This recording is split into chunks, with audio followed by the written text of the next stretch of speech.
Hello everyone, तो कैसे हो आप लोग? क्या हाल चाल? सब ठीक? तो आज हम लोग पढ़ने वाले हैं chapter number 5 that is cell structure and its organisation. यानी कि आज पूरे बायोलॉजी का बेस क्लियर होने वाला है। अब जैसे ही आप ये चैप्टर समझ लोगे, आपके लिए सेल डिवीजन समझना, आपके लिए मॉर्फोलॉजी समझना, आपके लिए सारे के सारे चैप्टर समझना चुटकियों का खेल हो जाएगा। तो चलो बिना किसी देरी के आज का ब्यूटीफुल सा चैप्टर अच्छे से समझते हैं। अब बेटा when you will observe your text book, उसमें बहुत सारी चीजें दी हुई हैं। तो उस टेक्स्ट बुक के बहुत सारे भारी भरकम लाइन को एकदम चिंटुकले पिंटुकले लाइन में मैंने तुम्हारे सामने प्रस्तुत किया है। तो ये सारे नोट्स हैंड रिटन है, ये हैंड रिटन नोट्स भी आपको डिस्क्रिप्शन में मिल जाएंगे। तो टेंशन की क्या है बात जब राधा मैम हो साथ। सबसे पहली बात सेल के बारे में बात करते हैं। बेटा सेल का डेफिनेशन तो तुम्हें मुझे दोनों को पता है। सेल का सबसे बेसिक चीज क्या होता है कि ये फंडामेंटल, ये क्या है बेटा? ये फंडामेंटल यूनिट है। फंडामेंटल मतलब सबसे बेसिक यूनिट। चाहे एक छोटी सी चींटी हो या एक बड़ा सा हाथी हो, दोनों का शरीर बना तो सेल से ही है। चाहे एक छोटा सा बैक्टीरिया हो, चाहे तुम्हारे मेरे जैसा बड़ा सा हीरो हीरोइन हो, बट हमारा शरीर कभी एक सेल से कभी मल्टीपल सेल से बना है। यानी कि हमारे शरीर में जितने ऑर्गन्स है, जितने ऑर्गेनल्स है, सारे चीजों का बेस, सारे चीजों का बीज, सारे चीजों का सीड वो और कोई नहीं बल्कि सेल है। The cell is the structural, fundamental and functional unit of life. तो ये फंडामेंटल यूनिट भी है, ये स्ट्रक्चरल यूनिट भी है, और साथ ही साथ ये फंक्शनल यूनिट भी है। यानी कि जितना तुम्हारा शरीर में स्ट्रक्चर प्रेजेंट है, वो सारा स्ट्रक्चर बनाने का काम करता है बेटा तुम्हारा सेल। याद है वो समय जब तुम कुछ इस शेप के हुआ करते थे, यानी कि तुम जाइगोट थे। अब वो जाइगोट शेप से इतने सेल्स आ गए, इतने सेल्स आ गए, इतने सेल्स आ गए कि आज तुम उन्हीं सेल्स के बारे में पढ़ने जा रहे हो और 11वीं में पहुंच चुके हो। कहाँ तुम यूनिसेल्युलर थे, कहाँ अब तुम मल्टी सेल्यूलर हो चुके हो। तो ये सारी चीजें कैसे हुई बिटिया? तो ये सारी चीजें जो है वो हुई है सेल के डिवीजन से, बहुत सारे सेल के डिवीजन से। बट ये सारी चीजों का कंक्लूजन क्या है पता है? सेल का जो भी स्ट्रक्चर है, अपने शरीर का जो भी स्ट्रक्चर है, या हम जो भी फंक्शन करते हैं, ये सारी की सारी चीजें करवाता तो सेल ही है। तो इसलिए आज हम इस चैप्टर में सेल के सारे स्ट्रक्चर को, सेल के सारे ऑर्गेनाइजेशन को, मतलब उसके अंदर कौन से ऑर्गन्स है, क्या है, वो सारी चीजें हम आज देखने वाले हैं। तो शुरू करते हैं सबसे पहले सेल के डेफिनेशन के साथ। ऑब्वियसली द फेमस डेफिनेशन ये है, फंडामेंटल, स्ट्रक्चरल और functional unit of all living organisms. यानी कि तुम्हारा सेल नहीं होगा तो तुम एग्जिस्ट नहीं करोगे, तुम्हारा सेल नहीं होगा तो शरीर में कोई स्ट्रक्चर नहीं बनेगा, कोई फंक्शन नहीं फॉलो होगा। इसलिए सेल सबसे ज्यादा इंपॉर्टेंट ऑर्गेनिज्म है। अब सेल का एक डायग्राम तुमको कंठस्थ याद रखना है। अब ये सेल के ऊपर का कवरिंग है, यानी कि सेल ने क्या कर लिया है? कपड़ा पहन लिया है। तो उस कपड़े को हम कहेंगे मेम्ब्रेन, क्योंकि वो एक तरीके से एक लेयर है।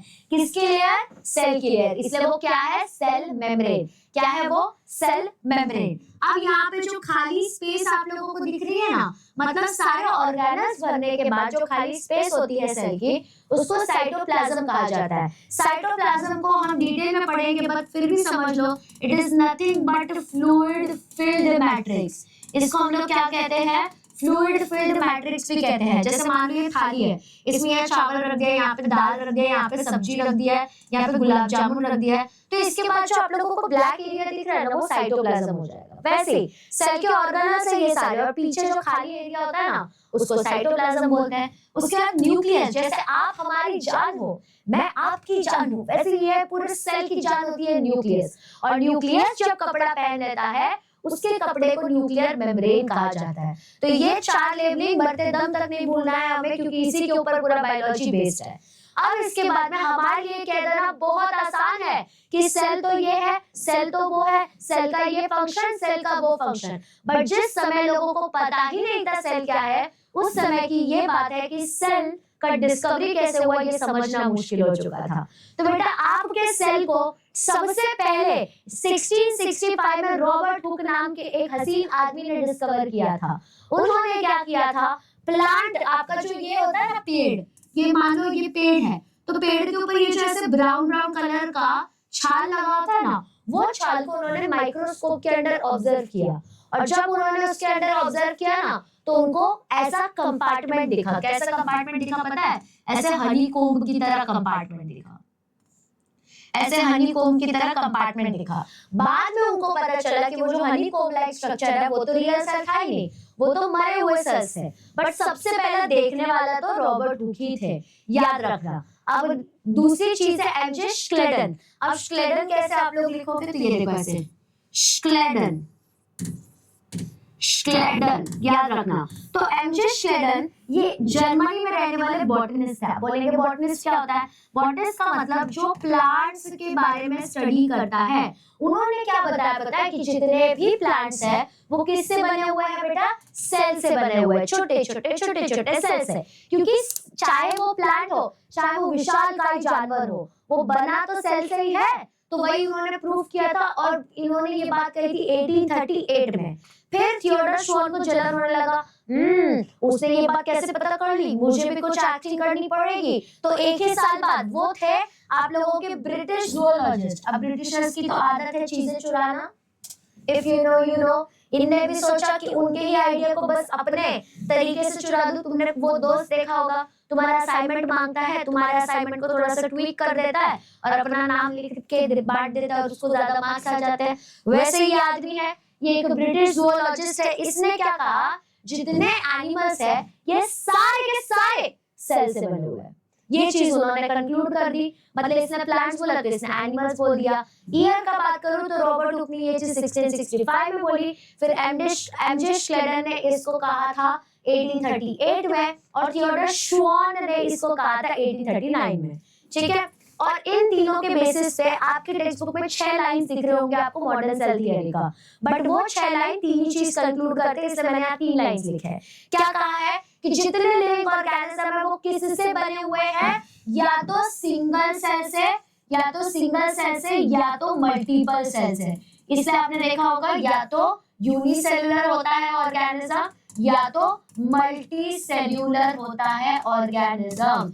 तो ये चीज उन्होंने कंक्लूड की। दूसरी बात उन्होंने सेल को डिफाइन किया कि सेल जो है ये सबसे बेसिक यूनिट है जिससे स्ट्रक्चर डिफाइन होता है, एक ऑर्गेनिज्म का फंक्शन डिफाइन होता है, एक ऑर्गेनिज्म का। और एक इंपॉर्टेंट चीज है, जैसे आप और मैं हमारे माता पिता से आए हुए हैं, चाहे एक चींटी हो, चाहे हाथी हो, चाहे तुम हो, चाहे मैं हूं, चाहे गधा हो, चाहे खच्चर हो, सब अपने माता पिता से ही आए हैं यहाँ पे इस धरती पे। वैसे ही सेल भी सेम फिनोमेनन फॉलो करता है। सेल अपने प्री एग्जिस्टिंग यानी कि अपने पेरेंट्स में से अराइज होता है। अराइज मतलब निकल के आता है। ये सारी चीज उन्होंने कही और उन्होंने ये एक मंत्र के फॉर्म में कहा, ओमनिस सेलुला इज सेलुला। इसका मतलब होता है हर सेल अपने प्री एग्जिस्टिंग सेल में से अराइज करता है, उगता है, निकल के आता है। ठीक है, अब अपने संसार में इतने सारे टाइप के ऑर्गेनिज्म है, सबके सेल्स जो है वो डिफर करते हैं। ठीक है, तो यहाँ पे सेल का साइज वेरी करने वाला है। जैसे जैसे सेल का साइज अलग वैसे वैसे उनका फंक्शन अलग करने होने वाला है। यहाँ पे तुमको समझ आएगा कि साइज क्यों मैटर करता है सेल्स में। तो सबसे पहली बात करेंगे हम लोग स्मॉलेस्ट सेल की। स्मॉलेस्ट सेल होता है mycoplasma. Mycoplasma if you remember my coat is missing, इनके पास में कोई सेल मेम्ब्रेन नहीं होता, सेल वॉल नहीं होता है। ये सिर्फ 0 से 3 माइक्रोमीटर के बीच में होते हैं, एकदम छोटे से सेल होते हैं, एकदम चिन्नी से सेल, इसको स्मॉलेस्ट सेल कहा जाता है। बेटे ये जो आपको पेज दिख रहा है ना, ये पेज में से बहुत एमसीक्यूज बन सकते हैं, इसलिए बढ़िया तरीके से देखना। और बैक्टीरियल सेल, एक बैक्टीरिया का जो सेल है उसका कम से कम साइज होता है 1 to 5 माइक्रोमीटर। अगर आप एक टिपिकल कोई प्लांट का या एनिमल सेल का बात करो तो उसका साइज होता है 10 से लेके 100 माइक्रोमीटर, मतलब अच्छा खासा बड़ा होता है ये। ठीक है, फिर लार्जेस्ट सिंगल आइसोलेटेड सेल, मतलब एक ऐसा सेल जिसको मैं अलग से देख सकती हूँ, सबसे लार्जेस्ट है तो वो ऑस्ट्रिच का एग होता है 15 से 20 सेंटीमीटर, मतलब तुम्हारे स्केल के जितना उसका हाइट रहेगा इतना लंबा होता है। ठीक है, लार्जेस्ट मतलब बड़ा। और लॉन्गेस्ट मतलब लंबा की बात करो तो नर्व सेल सबसे लॉन्गेस्ट सेल होता है, 1 मीटर का होता है वो। ठीक है, नर्व सेल आप लोगों का कुछ ऐसे दिखता है, नर्व सेल आप लोगों का कुछ ऐसे दिखता है ना, आपने देखा होगा कुछ ऐसे सा दिखता है। तो ये ऑलमोस्ट 1 मीटर का होता है, तो इसको हम लोग लॉन्गेस्ट कहेंगे। लॉन्गेस्ट मतलब लंबा, लार्जेस्ट मतलब बड़ा। लॉन्गेस्ट और लार्जेस्ट में डिफरेंस है। अब आप सोचेंगे मैम साइज से कुछ फर्क पड़ता है क्या? तो यस, जो आप लोगों का एफिशिएंसी है ना, आपका जो एफिशिएंसी है वो surface area divide by volume ratio है। मतलब कितना सरफेस एरिया है उस सेल का डिवाइडेड बाय कितना वॉल्यूम रेशियो है उसका, उससे हमको ये पता चलता है कि सेल की एफिशिएंसी कैसी है। ठीक है, तो जितना बड़ा सेल उसकी उस हिसाब से एफिशिएंसी डिटरमाइन होती है। इसके लिए सेल के साइज में यस उसका साइज जरूर मैटर करने वाला है। ठीक है, इसके बाद में कुछ सेल के शेप का वेरिएशन बताती हूँ। हमने साइज देख लिया, अब शेप देखते हैं। तो देखो आपको शेप्स में डाइवर्सिटी मिलेगा, जिसकी वजह से उनका फंक्शन जो है ना वो अलग अलग हो जाता है। सिंस उनके शेप अलग अलग है तो उनका काम, उनका फंक्शन अलग अलग हो जाता है। जैसे अगर स्पेरिकल, स्पेरिकल मतलब अगर ऐसे सर्कल के शेप में सेल है तो ये आरबीसी में आपको देखने को मिलता है। इसके अंदर तुम क्या देखोगे, इजीली वेसल्स के अंदर में ब्लड जो है वो फ्लो करते जा रहा है। ठीक है, अगर मैं इलोंगेटेड यानी कि लंबे सेल्स का बात करूं तो इसमें मसल सेल्स आ जाएगा। तो ये यूज होते हैं कॉन्ट्रैक्शन और मूवमेंट के लिए।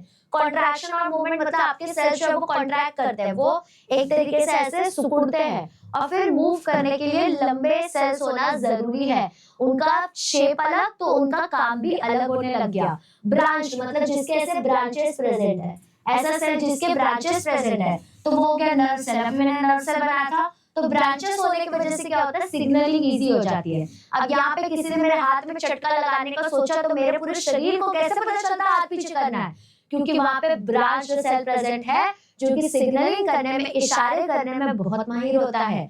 अब बात करेंगे पॉलीगोनल के बारे में। पॉलीगोनल मतलब जिसका शेप पॉलीगोन का शेप होता है, तो उसका एग्जांपल हो जाएगा लिवर सेल और पेरेन्काइमा के सेल्स। तो ये क्लोज पैकिंग में यूज होते हैं क्योंकि इसके इतने सारे साइट्स हैं, तो वहां पे क्लोज पैक मतलब एकदम टाइट पैक करना इजी हो जाता है। फिर पांचवा होता है इरेगुलर या एमीबॉइड टाइप का सेल, मतलब जिसका कोई शेप ही डिटरमाइन नहीं कर सकते। तो इसका एग्जांपल अमीबा हो जाएगा, डब्ल्यूबीसी हो जाएगा। तो ये यूज होता है बेटा फैगोसाइटोसिस के लिए। फैगोसाइटोसिस मतलब मैंने कोई फॉरेन सेल देखा, मैंने उसको अंदर एंगल्फ कर लिया और उसको डिस्ट्रॉय कर लिया, है ना। तो बेटा ये बेसिकली हेल्प करता है आपके पूरे सेल वेल को चेंज वेंज करने का काम करता है ये। ठीक है, इरेगुलर और एमीबॉइड सेल कहते हैं अपन इसको। अब इसमें ही 2 मेजर सेल के टाइप्स देखेंगे। आपने प्रोकैरियोटिक और यूकैरियोटिक सेल तो सुना ही होगा, बड़ा फेमस है ये। इसका क्या बोलते हैं डिफरेंस बिटवीन भी उतना ही ज्यादा फेमस है। तो थोड़ा सा ध्यान से सुनते हैं, ध्यान दे रहे हैं। 1 मिनट पानी पीने।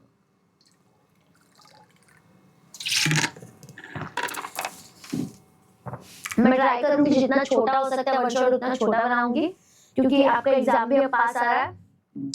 तो प्रोकैरियोटिक में याद रखना, इसमें प्रो का मतलब होता है प्रीमैच्योर, प्रो का मतलब होता है प्रीमैच्योर, और कैरियंस का मतलब होता है न्यूक्लियस। यानी कि इसके न्यूक्लियस कैसे प्रीमैच्योर टाइप के हैं, अब तक डेवलप नहीं हो पाए हैं। यू का मतलब होता है ट्रू, यू का मतलब होता है ट्रू, और कैरियंस का मतलब होता है न्यूक्लियस, मतलब इसका न्यूक्लियस सच्चा न्यूक्लियस है। सच्चा न्यूक्लियस मतलब इवॉल्व्ड टाइप का न्यूक्लियस देखने को मिलेगा, इसलिए इसको यूकैरियोटिक सेल कहते हैं। तो देखो प्रोकैरियोटिक में अगर प्रीमैच्योर न्यूक्लियस है तो ऑब्वियसली इसका न्यूक्लियस को मैं क्या बोलूंगी, it is not well develop, अच्छे से न्यूक्लियस डेवलप ही नहीं हो पाया है। और यूकैरियोटिक मतलब ट्रू न्यूक्लियस, यानी कि यहाँ पे आपको वेल डेवलप्ड टाइप का न्यूक्लियस देखने को मिलेगा। यहाँ पे आपका जो न्यूक्लियस है वो एकदम परफेक्ट फाइन चंगा पंगा है। ठीक है, दूसरी बात, जिसका न्यूक्लियस ही डेवलप नहीं है, जिसका राजा ही डेवलप नहीं हो पाया है, उसके प्रजा कहां से डेवलप होगा? जिसका न्यूक्लियस ही मतलब सेल की अगर जान ही एकदम हिली डुली हुई है तो सेल ऑर्गन्स कहां से बना पाएगा ढंग से, इसलिए अंडर डेवलप्ड सेल ऑर्गेनल्स देखने को तुमको मिलेगा। But on the other hand eukaryotic cell में आप लोग एकदम बढ़िया वेल डेवलप्ड टाइप के सेल ऑर्गेनल्स देखोगे, एकदम मस्त सेल ऑर्गेनल्स यहाँ पे देखने वाले हो। ठीक है, अब तीसरी चीज सेल मेम्ब्रेन जो है ये एब्सेंट है। आप यहाँ पे सेल का कोई मेम्ब्रेन ही नहीं देखोगे। अब ये तो वही बात हो गई, राजा के पास खाने के लिए कुछ नहीं है, और तुम एक्सपेक्ट कर रहे हो कि प्रजा जो है वो बहुत सुंदर गुची अरमानी का कपड़ा पहनेगा।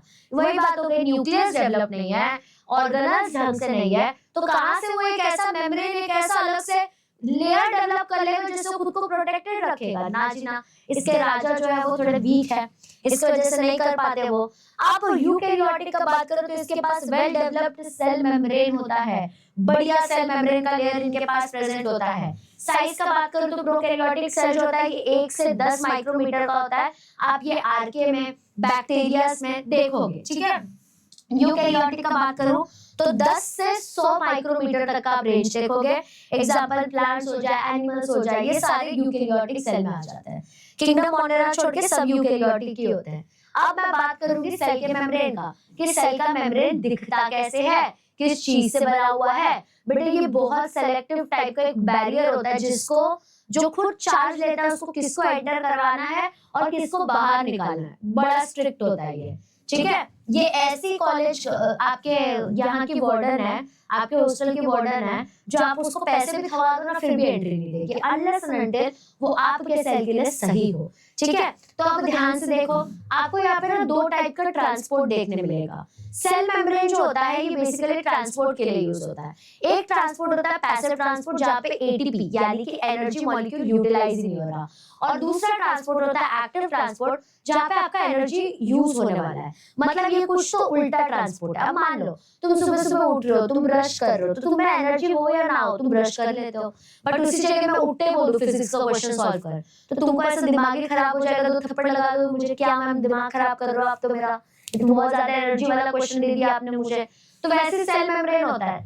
अगर पैसिव ट्रांसपोर्ट हो रहा है मतलब एटीपी इन्वॉल्व नहीं है, कोई एनर्जी मेरी स्पेंड नहीं हो रही, एक्टिव ट्रांसपोर्ट में एटीपी इन्वॉल्व हो रही है। बट उस सबसे पहले अपना फेमस यहाँ पे डायग्राम देख लेते हैं। ध्यान से देखना, ये सेल मेम्ब्रेन का लेयर है, ठीक है। अब सेल मेम्ब्रेन के लेयर में क्या क्या प्रेजेंट होता है थोड़ा ध्यान से देखने का है। सबसे पहले ऊपर में हाइड्रोफिलिक हेड होता है, ये देखो कुछ ऐसा स्ट्रक्चर होता है जो ऊपर रहता है ना। अब देखो सेल है, ठीक है, ये सेल है, सेल के ऊपर ये सेल मेम्ब्रेन है, ये फिर से सेल है, उसके ऊपर सेल मेम्ब्रेन है।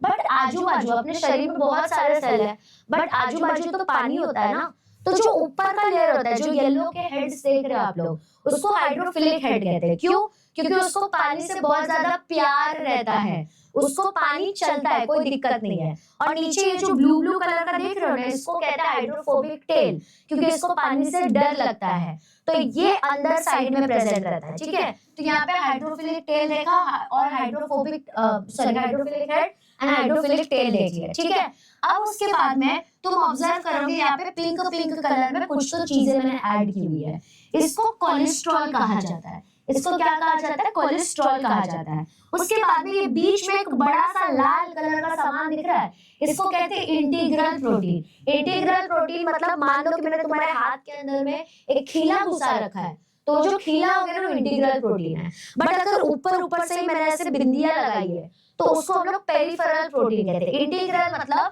जो बहुत अंदर जा चुका है, और पेरिफेरल मतलब जो ऊपर ऊपर में एग्जिस्ट करता है, ठीक है। पेरिफेरी पे यानी कि ऊपर में एग्जिस्ट करता है। अब तुम लॉजिक लगाओ, अगर मुझे पेरिफेरल प्रोटीन को ट्रांसफर करना है इजीली हो जाएगा, बट इंटीग्रल प्रोटीन अगर ट्रांसफर होने लगा या मूव करने लगा तब तो पूरा सेल ही टूट जाएगा।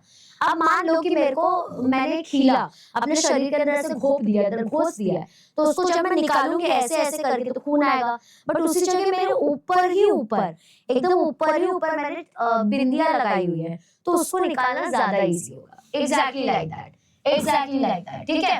अब यहाँ पे आपको ये स्ट्रक्चर दिख रहा होगा, इसको ग्लाइकोलिपिड का स्ट्रक्चर कहते हैं, और ये ग्लाइकोप्रोटीन का स्ट्रक्चर है। और इस तरीके से आप लोगों का पूरा सेल मेम्ब्रेन बना हुआ है। ये थोड़ा सा अनइक्वल टाइप का स्ट्रक्चर होता है, क्योंकि बीच में ये ऊपर का स्ट्रक्चर प्लेन है, नीचे में तुमको प्रोटीन देखने को मिल जाएगा, इसके वजह से। अब यहाँ पे पैसिव ट्रांसपोर्ट की बात करते हैं, यानी कि आप लोगों के इसकी बात करते हैं कि कैसे एटीपी इन्वॉल्व नहीं हो रहा है यहाँ पे। तो सबसे पहला होता है सिंपल डिफ्यूजन। सिंपल डिफ्यूजन का मतलब क्या होता है? हाई कॉन्सेंट्रेशन से लो कॉन्सेंट्रेशन में मूव कर जाना। अब जैसे आप लोगों को ये चैप्टर नहीं आता था, that is why you are looking at me, you are watching my lecture, तो मैं यहाँ पे हाई कॉन्सेंट्रेशन पे थी इस चैप्टर के। मैं तब तक तुमको ये चीजें सिखाऊंगी जब तक तुम्हारा लेवल और मेरा लेवल मैच ना हो जाए, ठीक है। जब तक ये लेवल मैच ना हो जाए तब तक मैं तुमको सिखाते जाऊंगी। उसको कहते हैं हम लोग सिंपल डिफ्यूजन, हाई कॉन्सेंट्रेशन से लो कॉन्सेंट्रेशन में मूव करना, नॉर्मल सी बात है। अब दूसरा होता है फैसिलिटेटेड डिफ्यूजन। फैसिलिटेटेड डिफ्यूजन का मतलब क्या होता है कि मैं हाई कॉन्सेंट्रेशन से लो कॉन्सेंट्रेशन में अपने प्रोटीन को ट्रांसफर करवा रही हूँ। मतलब जो मेरा चैनल प्रोटीन है और जो मेरा कैरियर प्रोटीन है उनको ट्रांसफर कराने का काम कर रही हूँ। कैरियर प्रोटीन की बात करूं मतलब वो कुछ कैरी कर रहा है, चैनल प्रोटीन जो बीच में से जाता है, तो ये भी हायर कॉन्सेंट्रेशन से लोअर कॉन्सेंट्रेशन में जा रहा है, बट यहाँ पे हेल्प लग रही है मुझे, ठीक है, बट हेल्प यहाँ पे एटीपी की नहीं लगती। ओके, अब अगर मैं एक्टिव ट्रांसपोर्ट का बात करूं तो यहाँ पे मुझे लो कॉन्सेंट्रेशन से हाई कॉन्सेंट्रेशन में जाना है। तो अगर मुझे लो कॉन्सेंट्रेशन से हाई कॉन्सेंट्रेशन में जाना है मतलब ये मेरे को इसके अंदर यूज आने वाला है सोडियम पोटेशियम पंप। याद रखना sodium Na+ K+ pump use होगा। तो बेसिकली इससे क्या होगा, जो आपका एटीपी है जब तक आप वो डालोगे नहीं एनर्जी, जैसे कि आपको अगर ऊपर से पानी नीचे फेंकना है दैट इज इजी, बट नीचे का आया हुआ पानी टंकी में लेके जाना है तो मोटर का जरूरत लगता है। वैसी बात है, उल्टी चीज कुछ करना है तो आपको एनर्जी ज्यादा स्पेंड करना पड़ता है, इसलिए आपको यहाँ पे एटीपी का यूज आ जाता है। ओके, उसके बाद में हम लोग कुछ एंडो मेम्ब्रेन का सिस्टम देखते हैं, क्या होता है एंडो मेम्ब्रेन सिस्टम। तो बेटा ये फंक्शनल नेटवर्किंग है आप लोगों का। इसमें सबसे पहले न्यूक्लियर एनवेलप आएगा, मतलब न्यूक्लियस के ऊपर का एक कवरिंग बेसिकली। आप यहाँ पे एकदम ध्यान से देखते जाना, ये आपका न्यूक्लियस है, मान लो ये आपका न्यूक्लियस है। न्यूक्लियस के ऊपर ही आपको rough endoplasmic reticulum, smooth endoplasmic reticulum, फिर cis face, lysosome, vacuole, vesicles, trans face, ये सब दिखता होगा, ठीक है। तो ये सब क्या है वो समझते हैं। देखो जो आप लोगों का RER है इसको हम लोग कहते हैं बेसिकली रफ एंडोप्लाज्मिक रेटिकुलम। क्यों? क्योंकि इसके ऊपर ना ऐसे राइबोसोम्स के स्ट्रक्चर होता है, और राइबोसोम्स जो होता है यही फैक्ट्री होता है प्रोटीन प्रोडक्शन का, क्योंकि ये प्रोटीन बनाने का काम करता है। और अंदर साइड में ये जो आप लोगों को हल्का सा लेयर दिख रहा है ना, इसको स्मूथ एंडोप्लाज्मिक रेटिकुलम कहते हैं। इसके ऊपर कोई राइबोसोम प्रेजेंट नहीं होता, बट इनके ही थ्रू पास होकर आपको mRNA जाता है, सो दैट उनके ऊपर राइबोसोम चिपकता है और फिर उनके ऊपर ट्रांसलेशन वगैरह होना शुरू होता है, जिससे वो लोग प्रोटीन बनाते हैं। अब इसके बाद तुमको सिस फेज और ट्रांसफेज देखने को मिलेगा। केमिस्ट्री में आपने सिस फेज और ट्रांसफेज देखा होगा, ठीक है, तो वो देखने को मिलता है। फिर आपके सेल के बाहर ही लाइसोसोम्स प्रेजेंट होता है, इसको सुसाइडल बैग्स कहते हैं। लाइसोसोम्स का क्या काम है, जैसे ही वो देखते हैं कि कोई भी सेल खराब होने आया है या मेरे आजू बाजू कोई फॉरेन सेल आया है, तो खुद को मार के भी उस सेल को खराब कर देते हैं, खत्म कर देते हैं।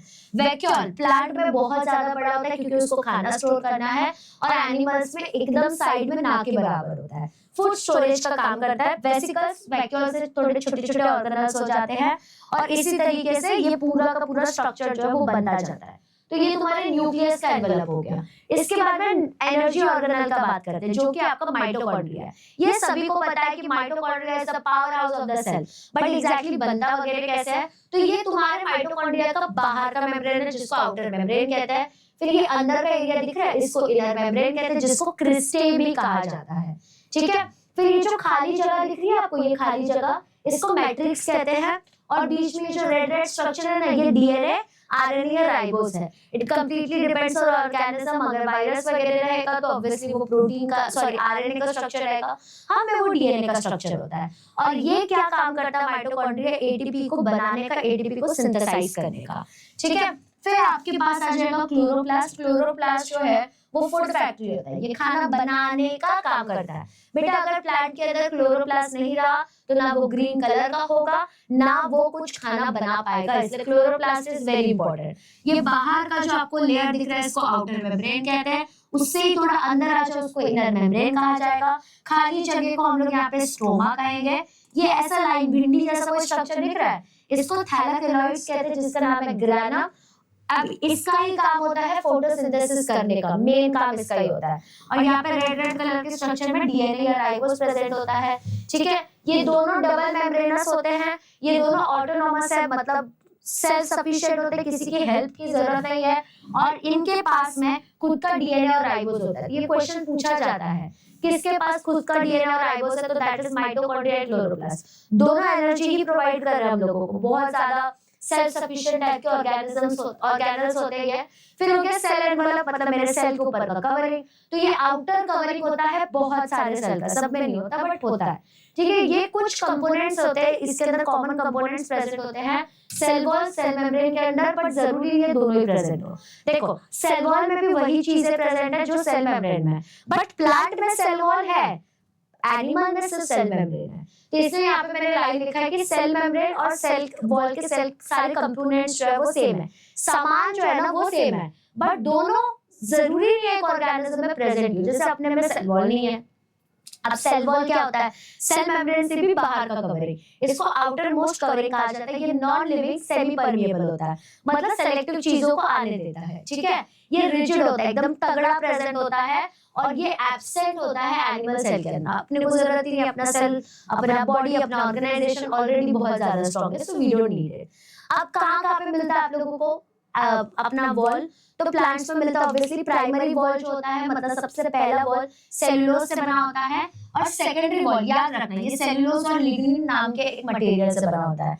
जैसे कि एग्जांपल की बात करूं तो ओक का ट्री ट्रंक, अब इसका सबसे पहला जो लेयर बना था वो सेलुलोज से बना, और उसके बाद जो सेकंड लेयर उसके ऊपर आई सेल वॉल की, वो थी सेलुलोज और लिग्निन से बनी हुई। फिर फंगाई में भी देखोगे, फंगाई में बट सेल वॉल काइटिन से बना होता है, ये एकदम स्ट्रॉन्ग पॉलीसेकेराइड का एक तरीके से बॉन्ड होता है। मशरूम, ईस्ट, ये सब में तुमको देखने को मिलेगा। अगर मैं बैक्टीरिया का बात करूं तो इनका सेल वॉल पेप्टिडोग्लाइकन के लेयर से बना है। अब इसका एग्जांपल, बेस्ट एग्जांपल दे दूं तो E coli is the best example. अलगे का बात करूं तो अलगे का सेल वॉल जो है वो सेलुलोज से बना हुआ है। बेसिकली मध्य प्रदेश में फर्जी पैसा आया में पूरा फर्जी तक यानी कि फंगाई तक सबके अंदर सेल वॉल है, सिर्फ एनिमल्स में नहीं, क्योंकि हम लोग बहुत इवॉल्व्ड है, हमें बहुत ज्यादा दम है, तो हमको जरूरत नहीं है। अब आप सोचेंगे सेल वॉल का क्या ही फंक्शन है, तो सेल वॉल हमको शेप प्रोवाइड करता है, हमें तगड़ा रखता है, हमारे सेल्स को रिजिडिटी प्रोवाइड करता है, एक सपोर्ट प्रोवाइड करता है, प्रोटेक्शन देता है, ग्रोथ को रेगुलेट करने का काम करता है, और इंटरैक्ट करता है। इंटरैक्ट कैसे करेगा, बाहर के कोई चीज को अगर ट्रांसपोर्ट करवाना है अंदर, तो सिंस वो सेमी परमिएबल है तो वो चेक करेगा, और अगर वो चीज उसके सेल के लिए हार्मफुल नहीं है तो वो एंटर भी करने दे देगा, ठीक है, वो एंटर भी करने दे देगा। अब सेल मेम्ब्रेन देखते हैं, ये सेल वॉल के अंदर का लेयर होता है, ये एक पतला सा इलास्टिक लेयर है, मतलब वो थोड़ा सा ऐसा फैल फूल सकता है, लिविंग होता है, जिंदा होता है ये, और ये साइटोप्लाज्म के बाहर प्रेजेंट होता है, और ये सारे सेल्स में प्रेजेंट है। ये इंपॉर्टेंट पॉइंट है। सेल वॉल आपके एनिमल्स में प्रेजेंट नहीं था, बट सेल मेम्ब्रेन सभी में प्रेजेंट होता है। ये क्वाजी फ्लूइड है, यानी कि ये सेलेक्टिवली परमिएबल होता है, ठीक है, थोड़ा सा ऐसा फ्लूइड से बना हुआ है, और ये सेलेक्टिवली परमिएबल है। किस चीज से बना हुआ है, इसका केमिकल कंपोजिशन देख लो, तो लिपिड और प्रोटीन दोनों से बना हुआ है। इसलिए जब हम लोग सेल मेम्ब्रेन का स्ट्रक्चर बना रहे थे तो हमने ऐसा लेयर बनाया हुआ था, ये देख लो, हमने ऐसा लेयर बनाया हुआ था। हमने क्या किया था, ये ऊपर में, ये जो ऊपर दिख रहा है ना आप लोगों को, ये सारा का सारा लिपिड का लेयर है, और उसके बाद में बीच बीच में प्रोटीन है। इसलिए कहा जाता है कि सेल मेम्ब्रेन जो है ये लिपिड्स और प्रोटीन से बना हुआ है। कोलेस्ट्रॉल वगैरह देख सकते हो, है ना, तो इसलिए कहा जाता है ये लिपिड, ये बेटा लिपिड और प्रोटीन से बना हुआ है। तो लिपिड मतलब फॉस्फोलिपिड बाइलेयर जो था, कोलेस्ट्रॉल बेसिकली क्यों प्रेजेंट रहता है, so that extra support provide कर पाए। और फिर उसके बाद में वो जो बीच बीच में आप लोगों को इंटीग्रल प्रोटीन, पेरिफेरल प्रोटीन दिख रहा था, वो ऐसे आइसबर्ग्स की तरह प्रेजेंट होते हैं, और वो बेसिकली फ्लोट करते हैं, वो तैरते हैं आपके लिपिड्स के ऊपर, वो होता है आपका प्रोटीन। तो इन दोनों चीज से सेल मेम्ब्रेन आपका बना हुआ है। Now let us try to understand cell wall और सेल मेम्ब्रेन का क्या डिफरेंस है, क्या चेंजेस है उसके अंदर। ये डिफरेंस बिटवीन, अगर आप लोगों को आ गया तो कभी सेल वॉल और सेल मेम्ब्रेन में कुछ डर नहीं लगेगा, और ये क्वेश्चन आता है तो थोड़ा ध्यान से सुनना। अब ऑकरेंस का बात करेंगे, तो देखो सेल वॉल जो है प्लांट, फंगाई, बैक्टीरिया में तो है, बट सेल मेम्ब्रेन सभी में प्रेजेंट होता है। सेल वॉल बेसिकली आप लोगों के एनिमल्स में नहीं है, बट सेल मेम्ब्रेन तो सब में प्रेजेंट है। पोजीशन का बात करूं तो सेल वॉल सबसे आउटर कवरिंग होता है, बट कुछ ही सेल्स में। अगर मैं सेल मेम्ब्रेन का बात करूं तो ये साइटोप्लाज्म के बाहर का बाउंड्री है, साइटोप्लाज्म का कपड़ा है बेसिकली, ये सभी सेल में प्रेजेंट होता है। अगर मैं बात करूं सेल वॉल के नेचर के बारे में, तो नॉन लिविंग होता है, जिंदा ही नहीं है, डेड है, वो रिजिड यानी कि तगड़ा होता है, सपोर्ट करता है, बट मेटाबॉलिकली इनएक्टिव है, मतलब ये कोई मेटाबॉलिज्म परफॉर्म नहीं कर सकता, कोई लाइफ प्रोसेस परफॉर्म नहीं कर सकता, क्योंकि ये डेड है। बट अगर मैं सेल मेम्ब्रेन का बात करूं तो लिविंग है, जिंदा है, ये इलास्टिक मेम्ब्रेन से बना है, यानी कि फ्लेक्सिबल है, मेटाबॉलिकली एक्टिव है, इसके पास बुद्धि है मेटाबॉलिज्म करने की, ये बुद्धिमत्ता में है ही नहीं। उसके बाद अब देखो हम लोग एनिमल्स हैं, तो हमारा जो सेल मेम्ब्रेन है वो और इवॉल्व हो चुका है और बेटर मेटाबॉलिज्म कर सकते हैं, इसलिए we don't need cell wall. Composition का बात करूं यानी कि किस चीज से बना हुआ है, तो कॉम्प्लेक्स कार्बोहाइड्रेट से बना हुआ है, यानी कि सेल्यूलोज, काइटिन और पेप्टिडोग्लाइकन से बना हुआ होता है। बट अगर मैं सेल मेम्ब्रेन का बात करूं तो लिपिड्स यानी कि फॉस्फोलिपिड बाइलेयर, प्रोटीन और कार्बोहाइड्रेट से बना हुआ है ये, ठीक है। अगर मैं बात करूं परमिएबिलिटी का, तो सेल वॉल किसी को भी आने देता है, आ जाओ, क्योंकि उसको तो कोई कुछ कर ही नहीं सकता, मरा हुआ है वो। But cell membrane is smart, वो सेलेक्टिवली परमिएबल होता है, उसको पता होता है कि ये चीज मेरे सेल के लिए अच्छा है या बुरा है, जो चीज अच्छी है उसी को एंटर करने देगा, जो चीज बुरी है उसको एंटर करने ही नहीं देगा। अगर मैं बात करूं फंक्शन का, तो बेटा सेल वॉल शेप प्रोवाइड करता है, रिजिडिटी यानी कि तगड़ापना होना प्रोवाइड करता है और प्रोटेक्शन भी देता है साथ साथ में, ठीक है। बट सेल मेम्ब्रेन का बात करूं तो ये तुम्हारे ट्रांसपोर्ट को रेगुलेट करता है, सेल को रिकॉग्नाइज करने में हेल्प करता है, मतलब ये सेल फॉरेन सेल तो नहीं है, ये सेल हमारे लिए हार्मफुल तो नहीं है, तो रिकॉग्नाइज करने में हेल्प करता है, मतलब पहचानने में, और सेल को ट्रांसपोर्ट भी करने में, क्योंकि सेल मेम्ब्रेन जो है वो सेलेक्टिवली परमिएबल होता है, मतलब उसको पता है कि कौन सी चीज को सेल के अंदर लेनी है, कौन सी चीज को नहीं लेना है, इससे ट्रांसपोर्ट करने में भी थोड़ा सा यूजफुल हो जाता है, ठीक है। अब बात करूंगी एंडो मेम्ब्रेन सिस्टम में एंडोप्लाज्मिक रेटिकुलम के बारे में। अब इसको डिस्कवर किया था पोर्टर ने 1945 में। उन्होंने क्या कहा था, एक ऐसे टेबुलर स्ट्रक्चर, ऐसे टेबल के जैसा स्ट्रक्चर है और बहुत सारा ऐसे साइटोप्लाज्म में बस फैला हुआ है, तो दो कंपार्टमेंट्स बनाता है, एक ल्यूमिनल बनाता है, मतलब आपके एंडोप्लाज्मिक रेटिकुलम के अंदर, और एक एक्स्ट्रा ल्यूमिनल बनाता है जो कि साइटोप्लाज्म में प्रेजेंट होता है। अब दो टाइप्स होते हैं इसके, एक होता है स्मूथ एंडोप्लाज्मिक रेटिकुलम और एक होता है रफ एंडोप्लाज्मिक रेटिकुलम। अब स्मूथ क्यों होता है, क्योंकि राइबोसोम्स नहीं है ना उसके ऊपर। अब मान लो मेरा हाथ है, मेरे हाथ के ऊपर फोड़ी है, तो तुम जब उसको छुओगे तो ऐसा नहीं लगेगा कि अरे यार कितना रफ सरफेस है, बट उसी जगह मेरे हाथ पे कोई फोड़ी नहीं है तो तुमको कितना सॉफ्ट सॉफ्ट फील होगा। वैसा ही स्मूथ एंडोप्लाज्मिक रेटिकुलम के ऊपर मान लो कोई फोड़ी नहीं है, यानी कोई राइबोसोम्स ही नहीं प्रेजेंट है, तो फंक्शन क्या है, प्रोटीन नहीं बना रहा, क्योंकि राइबोसोम नहीं है, तो फंक्शन क्या है, स्मूथ एंडोप्लाज्मिक का फंक्शन है कि वो लिपिड्स बना रहा है, वो बनाने का काम करता है स्टेरॉइड हार्मोन्स को, जैसे कि एनिमल सेल में, टेस्टिस में, ओवरीज में, ये सब बनाने, हार्मोन्स बनाने का काम करता है। ये डिटॉक्सिफाई करता है ड्रग्स को या कोई भी पॉइजन को, उसको डिटॉक्सिफाई यानी कि उसका पॉइजन को, जो टॉक्सिक नेचर है उसको हटाने की कोशिश करता है। रफ एंडोप्लाज्मिक रेटिकुलम का बात करूं तो वो रफ क्यों दिखता है, क्योंकि उसके ऊपर बहुत सारे राइबोसोम्स प्रेजेंट है। जैसे कि मैं आपको फंक्शन बता दूं, प्रोटीन सिंथेसिस उसका सबसे इंपॉर्टेंट फंक्शन है, क्योंकि ribosome is nothing but a protein production का फैक्ट्री, ठीक है। अब बेटा जिसने यहाँ तक सीख लिया ना, उसको ये पूरा चैप्टर अच्छे से समझ चुका है, और अगर ये चैप्टर नहीं समझा ना आपको, तो आपके लिए नेक्स्ट चैप्टर समझना थोड़ा मुश्किल हो जाएगा।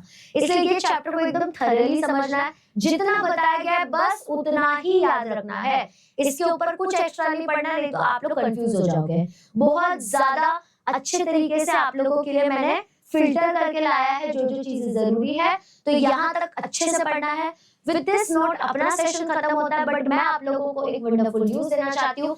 अगर आप लोग यही सेशंस को लाइव अटेंड करना चाहते हो, तो we have launched one of the bestest batch, जिसका नाम है NEET batch plus Shaurya batch. NEET batch एक डेडिकेटेड महाराष्ट्र का नंबर 1 बैच है।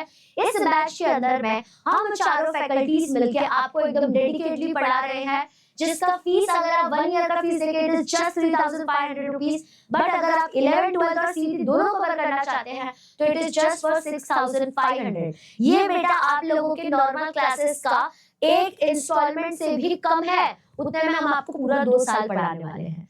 तो यू कैन स्टडी, बट अगर आप लोग इन्फिनिटी बैच ले लेंगे तो इसमें आपका बेनिफिट्स बढ़ जाएगा, आपको इसमें बुक्स भी इंक्लूड हो जाएंगे, जिसका प्राइस हो जाएगा 8300 रुपीस। और अगर आप बैच प्लस बुक्स प्लस एक पर्सनल मेंटर चाहते हो, जिसमें आप लोगों को पीटीएम मीटिंग्स होंगे, आप लोगों को वीकली गाइडलाइंस मिलेंगे, तब आप लोग इन्फिनिटी प्लस बैच ज्वाइन कीजिएगा, जो कि मैक्सिमम बच्चों ने ज्वाइन किया हुआ है। तो that is just for 30,000 rupees. ये बेसिकली 1,250 रुपए है पर महीना। तो बेटा अगर आप ऑब्जर्व करो 2 साल के लिए काफी ज्यादा सस्ता और अफोर्डेबल ये बैच है। 30,000 में आप लोगों ने मुश्किल से 9th-10th किया होगा ऑफलाइन में, उतने में हम आपको 11th-12th प्लस एक पर्सनल मेंटर दे रहे हैं। तो इट इज वेरी अफोर्डेबल। हम लोग ऑलरेडी पढ़ाना चालू कर चुके हैं, मेरा 5वां चैप्टर चल रहा है वहाँ पे, सबका बहुत बहुत चैप्टर्स हो चुके हैं। तो आप बिल्कुल टेंशन मत लो कि आपका रिवीजन नहीं कराया जाएगा, we will definitely do the revision. आप लोग को टेंशन नहीं लेना, बस ज्वाइन कर लो सो दैट आप कहीं लेट ना हो जाओ, ठीक है। Also we have one of the best books with us, that is MHT CET तत्व बुक्स। ये तत्व बुक्स जो है एक तरीके से आपके सीईटी में आने वाले जो भी सक्सेस है उसका तत्व है। तत्व यानी कि एक छोटा सा नींव है, इंग्रेडिएंट है, क्योंकि इसके अंदर ऐसे क्वेश्चंस डाले गए हैं जो क्वेश्चंस आपको अपने सीईटी एग्जाम में डेफिनेटली 60 से 99 परसेंटाइल तक लेके जाएगा। So what are you waiting for? It is just for 1800 rupees. Description में लिंक है, go and check it out. और एक बहुत वंडरफुल एग्जाम है आपके लिए, that is IVSAT, that is instant Vedantu scholarship admission test. अगर आप ये टेस्ट में पास हो जाते हो, आपको इंस्टेंटली 90% स्कॉलरशिप मिल जाएगा। You have no idea 90% scholarship का क्या मतलब होता है। बेटा अगर आपको ये स्कॉलरशिप मिल चुका है ना, तो आप लोगों का कोर्स अगर 100 रुपए का है तो that will just cost for 10 rupees. And ये इतना इजी फॉर्मेट में क्वेश्चंस है कि आप लोग डेफिनेटली IVSAT क्लियर कर लोगे। कैसे रजिस्टर करना है, डिस्क्रिप्शन में लिंक है, वो भी जाके देखना है। और अगर आप हमसे ऑफलाइन जुड़ना चाहते हैं तो ये रहे हमारे ऑफलाइन सेंटर्स, आप अपने नियरेस्ट सेंटर जाइए और हमसे ऑफलाइन जुड़ जाइए। Thank you so much for joining and watching till the and. आप लोगों को इसी वीक के एंड में मिल जाएगा इसके एक्सरसाइज क्वेश्चंस, और टेंशन मत लो, जो भी आप लोगों को यूनिट टेस्ट में आएगा या सेमेस्टर में आएगा उसका हम लोग मैराथन भी लेंगे। Thank you so much for watching till the end. Bye bye and all the best.